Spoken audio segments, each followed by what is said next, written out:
Hey, this is Shoot First, Questions Later, an informative and mildly interesting photography podcast with a raw Aussie flavour.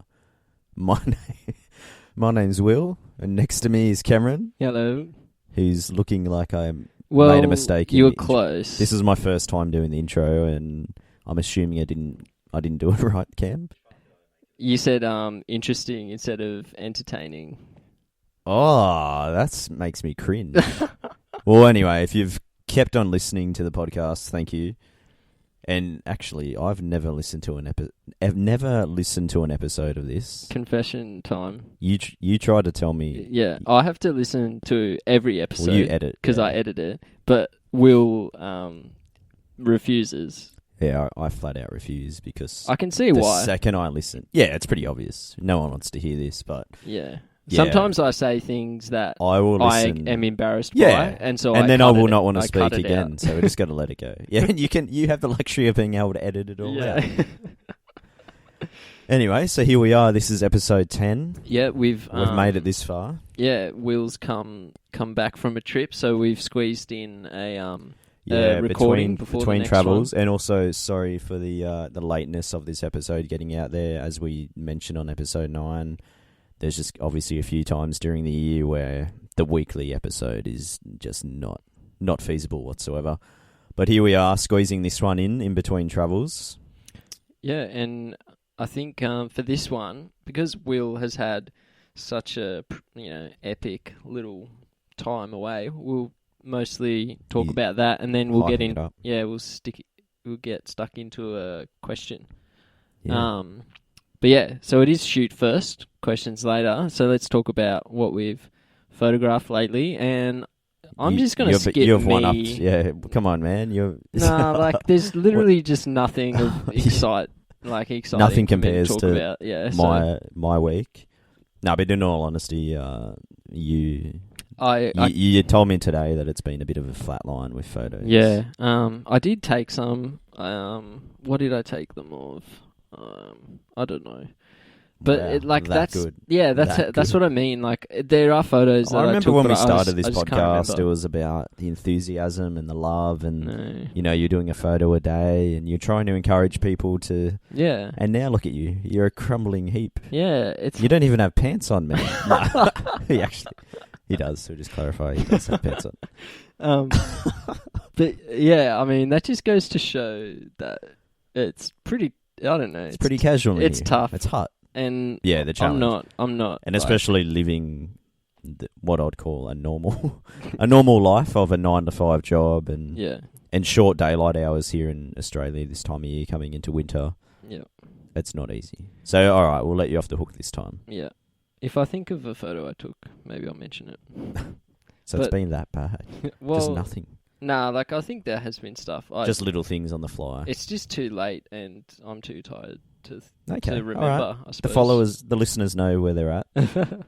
Anyway, so you just got back from a solo trip over to Patagonia, and, I mean, we've seen a couple little photos. You've showed us a couple little videos and stuff. Where do you want to start? When you even said that sentence, I just got tired instantly. Yeah, because it was pretty. I got back 2 nights ago, and literally about an hour ago, we just finished running a workshop, one of my group workshops, a sunset and night photography workshop, and all of a sudden the jet lag just hit me right now. But yeah, where do we begin? Patagonia, in South America, Chile and Argentina, an area of the world that is no stranger to most landscape photographers and more or less any avid user of social media, I guess. It seems like Patagonia is blown up a lot, but this is my first trip and something that's been on my mind for years now, actually, ever since I first saw a few photos of these beautiful mountains in Patagonia. And yeah, where do I begin, Cam? It was far out, man. Let's go with, it was a pretty tough physically on you, getting there was pretty hard, wasn't it? Like you had quite a couple of so flights. Just getting to so you can either these Patagonia mountains, so they're part of the Andes mountain range in South America, Patagonia is just a small region of that on down south that borders on both Chile and Argentina, as I mentioned. There's a few ways you can get there. The most common is either landing in Buenos Aires in Argentina or Punta Arenas in Chile, and that's the way I went, through Chile first. It was just a bit cheaper. And yeah, it was just a mission to get there, like 40 hours of transit from Sydney. I had to have a stopover in Auckland in New Zealand where I landed at midnight and had to fly out first thing the next morning.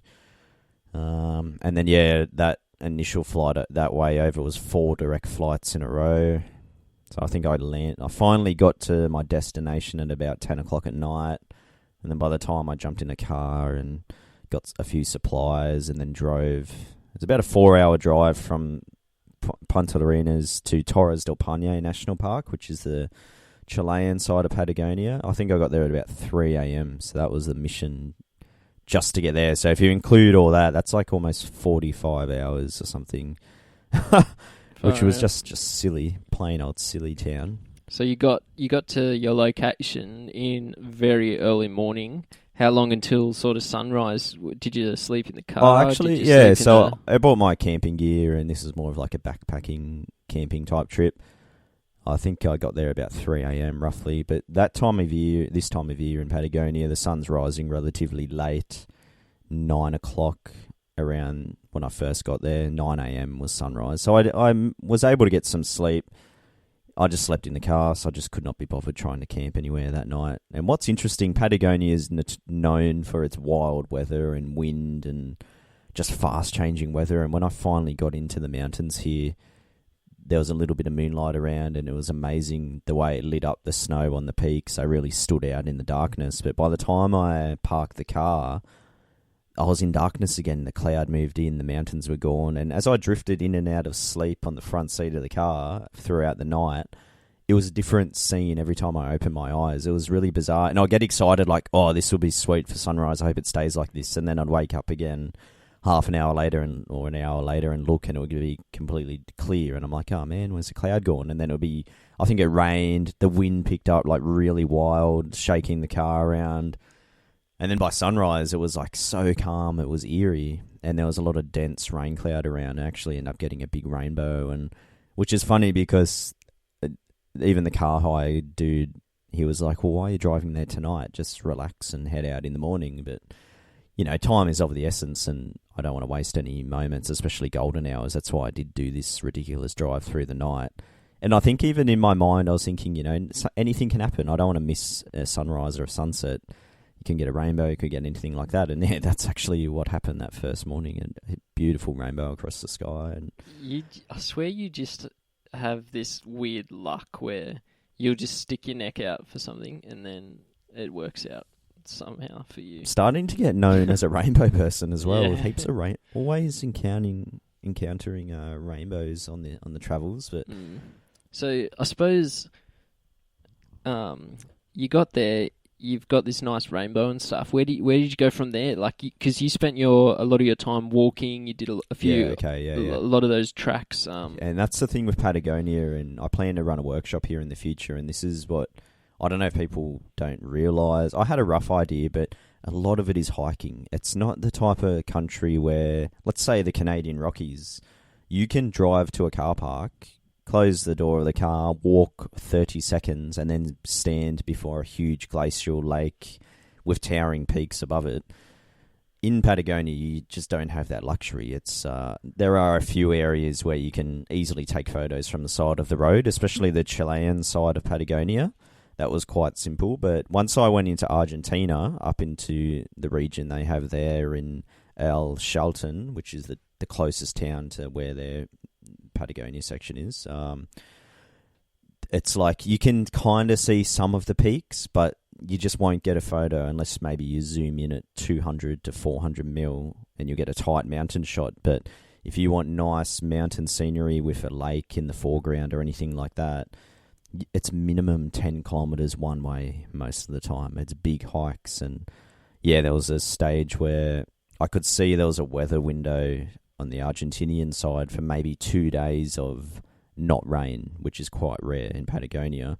And the thing with mountains, as most people probably aware, that they can hide behind cloud easy. It doesn't even have to be raining. So often, even in New Zealand, the mountains will not be visible because the way the air rises up mountains and then cools down, and that's what creates clouds, essentially. So sometimes, and this happened in Patagonia, was the mountains were covered, but then behind me was perfect clear sky. So anyway, I ended up going to Argentina only after 2 days in Chile because there was a weather window, and yeah, that was another long story of border crossings and no one speaking English and things like that, and another 6 to 7 hours of driving. But yeah, and as a result, with this weather, I ended up hiking 48 kilometers across 2 days. Jeez. Purely just to take advantage of this weather window, and even then I did 10 kilometers one morning in the dark up the side of a mountain through snow, and essentially for nothing because the mountain was clouded over come sunrise. There was nothing there to see. Fortunately, the forest was stunning and beautiful in the snow anyway, but yeah, that's hard mentally to put in the effort, and then just what you envision just not being there. Going down the hill, another 10 Ks back, and then come the next morning deciding, all right, I'm going to try again now because it's clearer. That was a hard decision to make. And then when it was good the next morning, and it was coming down the hill again the second time, that it was still clear, and I thought, you know what, I've got to go somewhere else for sunset now. And yeah, like I said, you can't just stay in the town or just go for a 10-minute walk to a vantage point. It's more hiking. So yeah, that same afternoon I ended up, it was only 4 Ks one way, so 8 total, and that made it the 48 Ks in 36 hours or whatever, something silly like that. That's just all a part of it. But yeah, it is definitely the type of location where you got to put the effort in, and it made me appreciate the place more. And even the photos I'd seen of Patagonia, there was a lot that I'd seen and I appreciated them, but really could what's the word? Just I guess appreciate them a lot more. Going, oh whoa, okay, that's not as easy as I thought it would be to do, or anything like that. Yeah. Forgive me for the lack of adjectives here.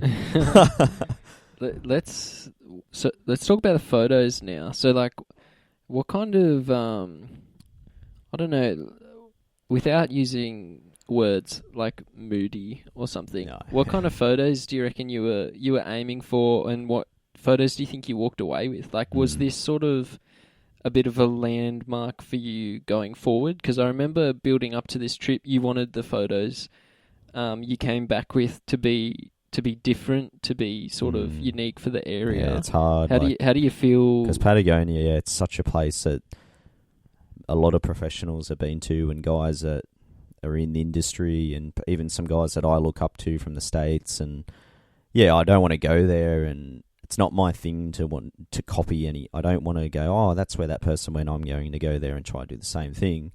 So it was hard to not have high expectations of myself. And we kind of addressed this issue, I think, in the last episode of this podcast about, critiquing your own work and whatever. And I really didn't want to have expectations. I think I said this to you before I flew out.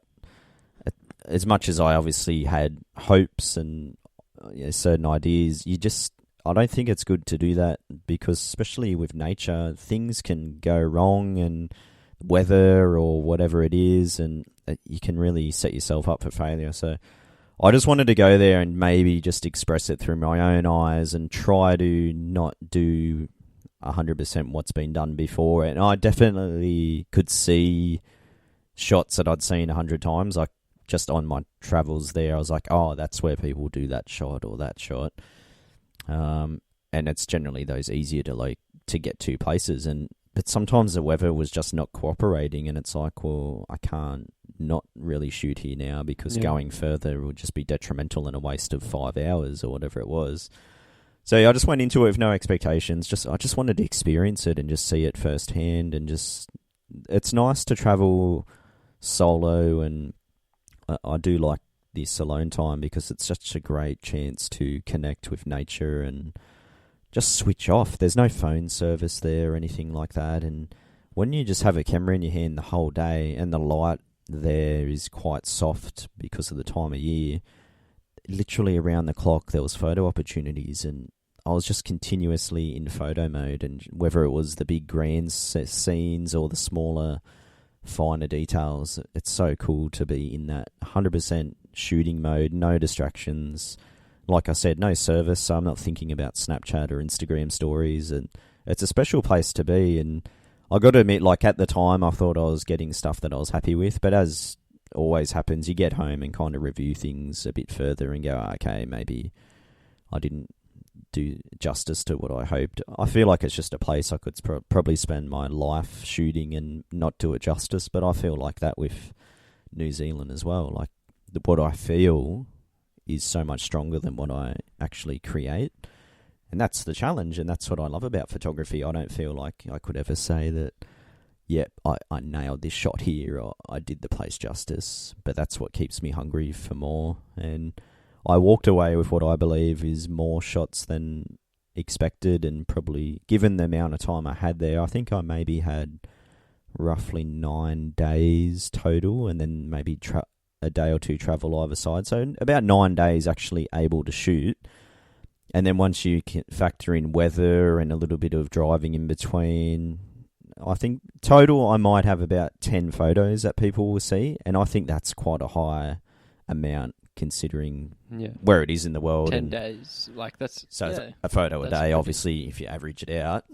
And as I've mentioned in the other week, I'm pretty strict about the types of photos that I want people to see of my own, and so I think that's a pretty I'm not complaining, that's for sure. I was pretty blessed with the conditions, and just crazy conditions there. The way I had snowfall come through, like I was getting snowed on the top of that when I did that hike where there was no visibility. It started snowing on me, and it was just wild. It was crazy, and then the sun would come out by midday. And even in Chile, like when I first got there was a little bit of dusting of snow on the mountains, but then when I returned 6 days later or 5 days later, the entire landscape was like just winter wonderland, and the roads were frosted over and icy, and it was nuts. Just so much happening and changing rapidly, which is perfect for photography. The light, fast moving, and you'd think that there's no sunrise, and then literally 5 minutes later the sky's pink, and you're like, quick, get out there. It was, everything was happening. From a photography perspective, it was awesome, really great. And of course, there was a few days where I just couldn't do anything. There was no light, no visibility, just give up. But I've heard a lot of horror stories from Patagonia, people going there and not getting the camera out for a week straight. I've heard that multiple times, and even if you read about it on the internet, just even hikers going there and just not being able to do a single hike, or climbers. It's a very popular climbing location. That's what made it famous in the first place. The brand Patagonia is built, obviously designed because of the Mount Fitzroy there in Patagonia. That's what it's all about. It's climbers that really put it on the map in the first place. And sometimes climbers, they'll go there and wait a month or even longer just to be able to summit one of the peaks, because the winds just get so crazy there. It's ridiculous. Not to mention the cloud and everything like that. But what a place. It lived up to the hype, definitely. The second I saw the first mountains there in Chile, I was like, this is stunning. I knew it would be. So good. So you think you got maybe a personal favourite or two from the trip out of all your photos? Yeah. No, I don't know. Nah, there's not. That answers the question, I think. Yeah. I feel like if I did, I would have said yes straight away. Yeah, that's true. No, I got photos I'm happy with. High standard, though. There was stuff I was hoped to achieve there, and I just needed more time. The hikes and vantage points I wanted to get to, and the time of year, like I'm there. This is their winter, essentially. They get an early winter, and it's just dangerous. You need an ice axe and things that, like I said, I thought I'd do. The weather just didn't allow for it, but next time.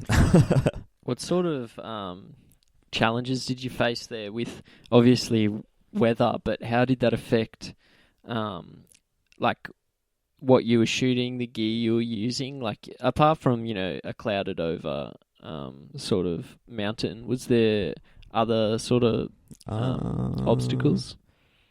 Not really. Maybe dodging llamas. Yeah, the guacanos. I think the like wild llamas there. there was pumas around, like cougars, which that's kind of scary. So when I was hiking up around snow areas, I'd see the footprints everywhere, and yeah, it's interesting thought to go, hang on, there's these wild cats here that could kill me, but they're not known for attacking humans. As far as challenges go with that, I guess I reckon one is the mental challenge of getting up, 3, maybe 4 hours before sunrise in the dark and just setting off. I know, it's such a big hike. Yeah, big hikes and going off trail. Like that hike I did, the 10-kilometre one way, that was maybe 6 kilometres on a trail, but then 4 I just went off just by looking at Google Earth and going, okay, I'm going to try and get over to this point.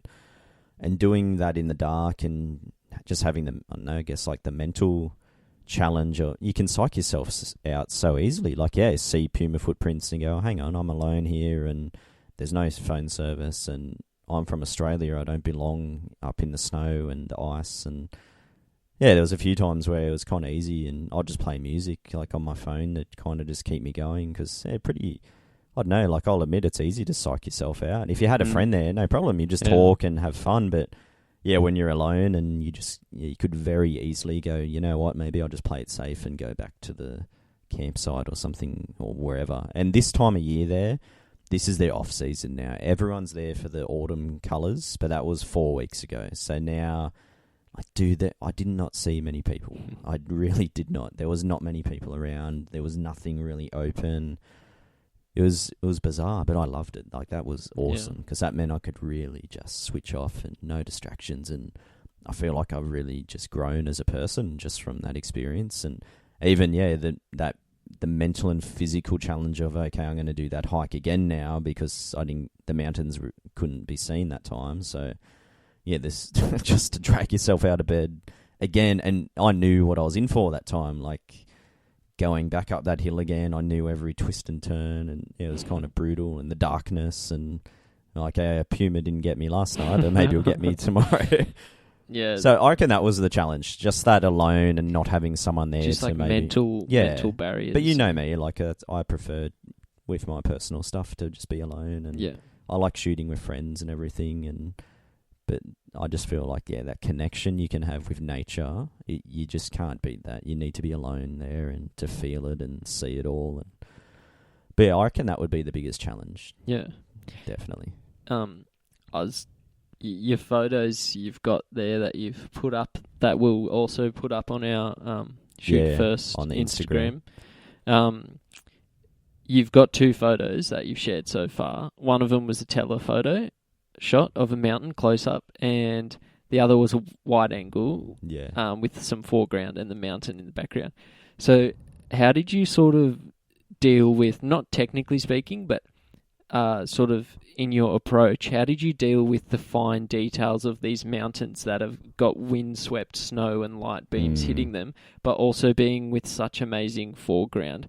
Like, what was your approach into trying to capture these scenes that had like so much like grandeur? Kind of, and this is where my setup I think works quite well, because I have a Canon 5D Mark IV and a Sony A7R II and just a bunch of various lenses that can work on both cameras. And the Canon works good with the telephoto, 100 to 400mm. So I'd essentially leave that on the Canon, and then the Sony was more like my wide angle, and I was more or less had both ready to go at all times. So if I was shooting a wide angle scene, but then I could see like in the distance light and snow coming off a peak looking really sweet, then I'll just pick the Canon up and go bang, bang, bang and shoot that. And it wasn't like a big difficulty of, what am I going to do? It's like I can just do it both here without having that issue. Kind of spoiled, really. Yeah. And that is exactly what happened. There was a few times where it was good for both things, and then there was other times where it was like, nah, this is not really good for wide angle. This is only telephoto. And oh man, like probably one of the highlights for me, I think it was my first day basically. So I got there at 3 a.m. whatever, had that sunrise, and then later that day, the light, it was overcast, but there was gaps in the cloud. So it created those beams coming down, and there was high winds up on the peaks. So there was snowdrift, like drifting up off the peaks, and it was getting backlit by this falling sunlight. And I was shaking my head in disbelief, and I was probably saying words out loud, like just like talking to myself, and just I was probably going, "Whoa!" Like it was just shifting and changing for a good hour. I just had that telephoto on, and I was shooting the same thing over and over because I couldn't help it. I was like, I couldn't stop photographing it, and I was like, "All right, Will, like you've shot that frame now," and I'd be like, "But it just looks so good," and it was magic. It was so good. Just, yeah, for me, that was the highlights. Kind of get goosebumps. And people, like, yeah, I think the photos you mentioned there, that telephoto one, that's the type of scene. It was like this falling light, bit of snow around. There was even snow in the air. Like, you could see it up falling. And it just gave it this glowy, diffused look. Yeah. And mountains in the distance would get faded out, and then they'd come back in, and they'd be silhouetted, and it's what I'd call layers. About look at the layers. There was just so much happening, and I was just in my element, just so fun. And I could imagine you there actually, because we've been in similar situations where it's like you're having fun and you think you're getting good photos because it's such an amazing thing, and then later on you look at the photos and you're like, yeah, no, I didn't do that justice. But no, a few of my favourite shots were from that moment. It was all happening, and I remember thinking to myself, this is Patagonia. This is what I came here for, to see this type of thing happening. That's awesome. And I'm just making these questions up as I go along, but if you could go back there just for one day, what would the location be? If you transport to the location doesn't matter, but if there was just one of those days you could go back to that location, what would it be? So you mentioned those two photos I put up. The wide-angle version I did was in Chile. I had like water in the foreground, like the lake, the snow-capped mountains in the background. There's a vantage point there that is closer to the mountains, so I was quite far back, like probably a few kilometres away. The mountains still look okay, but yeah, there's this one vantage point that I kind of discovered, and I had about 2 days back in Chile before I was about to fly out, like in this mountain area, and I said to myself, I want to get one more wide-angle shot here. I've got 4 golden hours, like sunrise, sunset, then I go home. And I just had a vision in mind. I wanted to get, like I said, it's basically as close as you can get to these mountains. It's mountain, lake, and then you, and this is where I wanted to be. And it was only about a 1 kilometre hike, so a bit further. It was about 1 hour one way, not too bad. And yeah, just as it turned out, the light did not cooperate for that final 2 days, and I just really wanted to just get as close to those mountains and use the wide angle there. And it is an area that a lot of guys go to, and I was kind of like, okay, I want to just see what I can do here and be as close to these mountains as I can. And although I went there during the day, it just wasn't right to shoot. So my goal was, all right, I'd love to just get something here in golden hour and make the most of it. And it didn't get the chance because the light didn't come good, unfortunately. So I'd love to go back there. It's not like the most mind-blowing. It was more just like just a personal thing because it looks awesome from that perspective. But, yeah. So but there is so much I'd love to go back for. Way too much. Now that I think about it as I'm talking, yeah, there's lots, man. There's so many. Even that hike I did those mornings where I went to the same spot twice in a row, like the light I got there was just pretty average, and then yeah, there's just so many viewpoints there. You need so much more time. Too many places to go, but that's what's good about it. That's good. You can't. It makes it special. I like to be humbled in that way. You don't just walk into a place and think you nail it and walk out. Like, it's good to not tick all the boxes, you know? Yeah, that's got to be hungry. Got to stay hungry. Yeah. Well, I can't wait to see those photos, my man. Yeah. And soon. Really looking forward to it. Few more weeks. I'm off to Canada next week, that's so right. after that will be a chance to get them out, get them on the website at least. No, that'll be good. Sounds like an awesome time. All right, let's tackle a question quickly. So, this question comes from Matty Hopkins. And yeah, I know Matt. Yeah, on Instagram, he's Matty Hopkins _photography. And one of his questions here is, what is one thing you wish you knew about photography before you started? Now, neither of us could actually think of an answer. 5 minutes before the podcast, we thought about it. We didn't have an answer. Hopefully we've got one now. I'm going to throw it to you. I've done all the talking, so you can tackle it. I wish I knew, like if I could go back and talk to my past self, I would tell myself to keep being more like carefree about photography, just to keep being more like doing whatever I'm doing my own thing, and just continue on that path.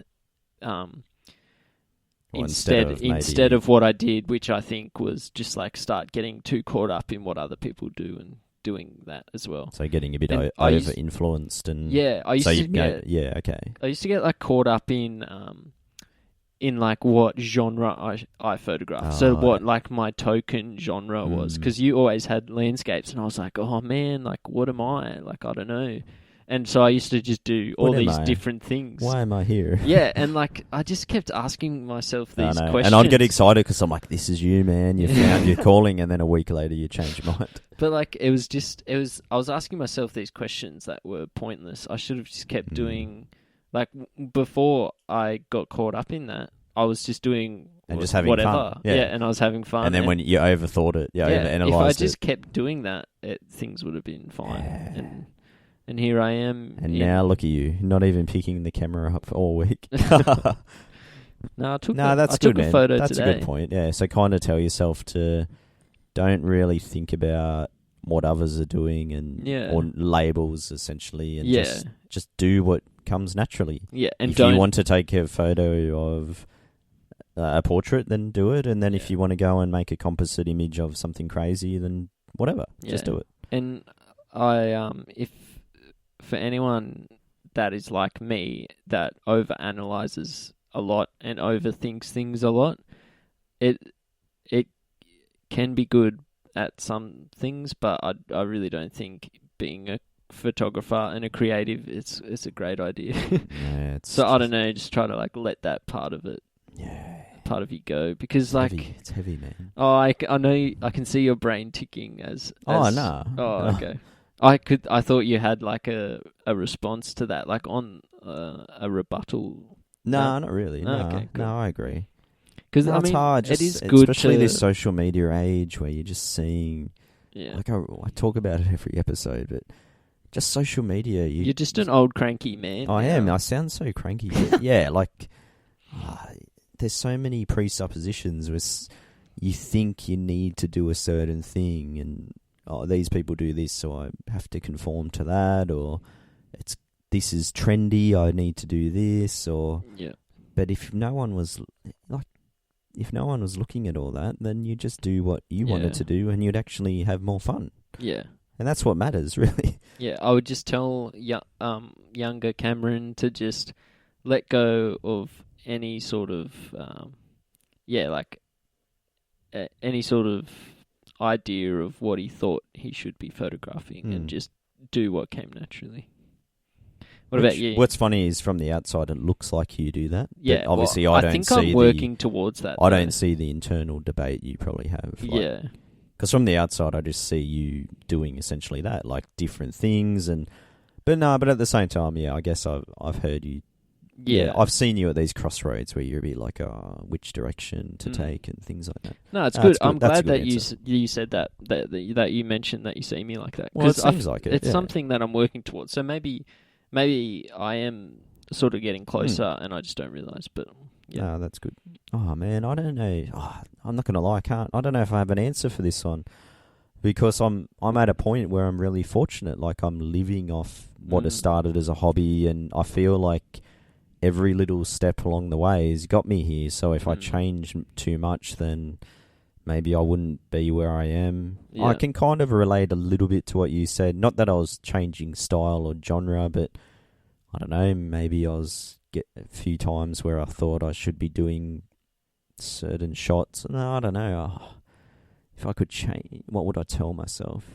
One thing that keeps coming to mind, which this is not my answer, but I'd tell myself, and it's an expensive, it's an expensive road to travel. Yeah. You don't realise that when you get into it. You just go, there's the kit lens, the twin lens kit or whatever, and you just buy this setup, and then it's like, hang on, I want different lenses now and filters and tripod and batteries and different body now. Would you tell your younger self not to climb down the rocks at the harbour with your car keys in your pocket? Oh, what a story that was.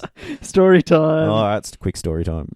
That's a good one. One of my first lightning chases, I wanted to get a photo of the Wollongong lighthouse with lightning behind it. Is that when you got the photo? Yeah. Was it that night? Yeah. So this is years ago. We'll put this photo in the we'll throw it up show there. Notes.